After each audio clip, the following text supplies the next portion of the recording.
Right, here's a question. Can America cope with the coronavirus pandemic? The last really major one was back in 1918, when the Spanish flu killed 675,000 people in the United States. Since then, America has rarely been tested until now. And Donald Trump has just banned most travellers from Europe to the United States for 30 days, having previously tried to downplay what he calls a foreign virus. I am officially declaring a national emergency. So why has the world's largest economy attracted so much criticism over its response to COVID-19?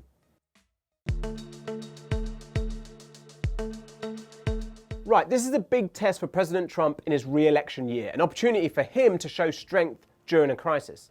Yet two things happened a few years ago that didn't help the administration in advance of this outbreak. Firstly, let's talk about this guy, Tim Zima.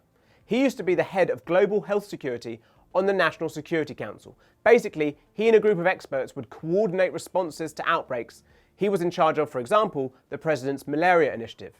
Sounds like he'd be a pretty good person to deal with this COVID-19 outbreak, yeah? Well, in 2018, he left his position and his office was eliminated. Experts back then worried about his departure. One member of the Foreign Affairs Committee said, expertise like his is critical in avoiding large outbreaks. Was it a mistake, Dr. Fauci, do you believe, to dismantle the office within the National Security Council charged with global health and security? I wouldn't necessarily characterize it as a mistake. I would say we worked very well with that office. It would be nice if the office was still there. The second thing is that in 2018, the budget for the CDC, that's the Centers for Disease Control and Prevention, was cut by 80% and its operations scaled back in many countries. Again, concerns were raised. Here's what a group of health organizations wrote to the Trump administration back then. The United States stands to lose vital information about epidemic threats garnered on the ground through trusted relationships, real-time surveillance, and research. However, the head of the CDC has said recently that it's been chronically underfunded for years by different administrations, under presidents from both parties. And that's not just a United States problem, it's a global one. You don't prepare for a crisis like this in 4 weeks. And globally, we have been underinvesting in preparing, and we know it clearly. And so that brings us to today and the coronavirus. What's the United States political response been like? Now, each country is responding to the virus in different ways and with differing results. And there's no clear-cut best way to respond to this pandemic. Yet the United States has sent mixed messages. From the end of January, the White House message was consistent. Keep calm, we have this under control. The American people should rest assured that they are safe. We are monitoring this situation in real time. The resources are deployed, the government's mobilized, and we feel confident and we know the steps to take right now to contain it. The next day, after the WHO declared a public health emergency, the United States did the same, and it also quarantined US citizens returning from Hubei province. Now, Trump said, come late February, that response had helped the United States stop the spread, and even stated on February the 26th that the 15 cases recorded in the country at that time would soon disappear. When you have 15 people, and the 15 within a couple of days is going to be down to close to zero, that's a pretty good job we've done. That was not true. 2 weeks after that statement, the number of confirmed cases in the United States was over 1,000. And the nation's leading expert on infectious diseases said things were going to get worse. We will see more cases, and things will get worse than they are right now. And Trump has come out with some dubious claims. Now, the virus that we're talking about having to do, a lot of people think that goes away in April with the heat, as the heat comes in. Typically, that will go away in April. We're in great shape, though. Well, I think the 3.4% is really a false number. Now, this is just my hunch. So I think that number is very high. I think the number, personally, I would say the number is way under 1%. Facing criticism, and after the WHO characterized the outbreak as a pandemic, Mr. Trump gave an Oval Office address on March 11th to announce a new dramatic change. To keep new cases from entering our shores, we will be suspending all travel from Europe to the United States for the next 30 days. Oh, and it's worth remembering that the day before, Trump said this. It's over 100 different countries, and it hit the world. And we're prepared, and we're doing a great job with it, and it will go away. Just stay calm, it will go away. Moving on from the mixed messaging from the White House, Part of the reason for the uptick in cases was that there just weren't enough tests for coronavirus available, and so not enough people were being tested. For example, by February the 25th, only 426 people had been tested in the whole United States. Compare that to more than 35,000 tested in South Korea by the same time. So why was that? Let's talk about the CDC. Now they're the main body overseeing this all in the United States, the sort of American version of the WHO. Now as China alerted the world to this new virus and began locking down Wuhan, countries had time to prepare themselves. But it seems the United States might not have done that. The CDC began sending out test kits to labs in the first week of February, so over a month after the outbreak first became globally known. But then labs reported that some of the kits were not giving conclusive results. They told health departments to send their samples back to the CDC HQ in Atlanta, and they would provide the results. So the tests were sent out late, they were wrong, and then due to the CDC having to take in the samples, results were slow coming out. By the way, there are other tests out there.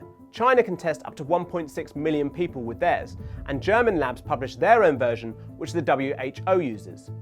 However, the CDC insisted that labs could only use their test. CDC's role in this was we very rapidly, within almost 7 to 10 days, developed a test from an unknown pathogen once we had the sequence.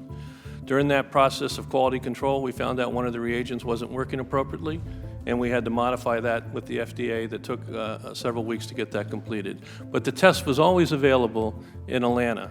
Now, none of this caused any immediate issues for the CDC at the time because demand wasn't that high from around the States. But that was partly because the CDC advice was that only those who had returned from certain affected countries could be tested. So, for example, if you'd been abroad and in close proximity with international travellers in large crowds and might have developed some of the symptoms, you would not have been able to be tested for the novel coronavirus.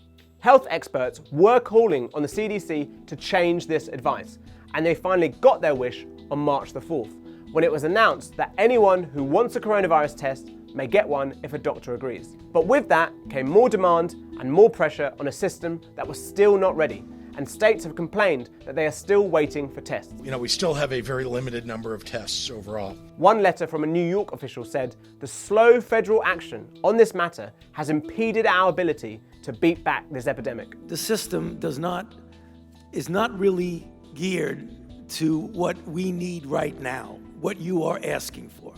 That is a failing. And a failing, yes. It is a failing. Let's admit it. So let's finally talk a bit more about that knock-on effect all this has for those on the ground. Take the first United States case of coronavirus, which occurred in Washington state on January the 20th. There were no known new cases in the state until late February. But then suddenly we saw a large number of cases emerging from a care home there, the Life Care Center of Kirkland. That care home in Seattle has seen more than 12 people die from coronavirus, and there are reports that more than 60 staff are showing symptoms of the virus. And yet when asked why they were still behind in testing everyone, the head of the facility said they'd asked the local and federal government for help every 5 minutes of every day since this became apparent here within the facility. To date, we still have no results reported back to us on post-mortem deaths, nor can I confirm that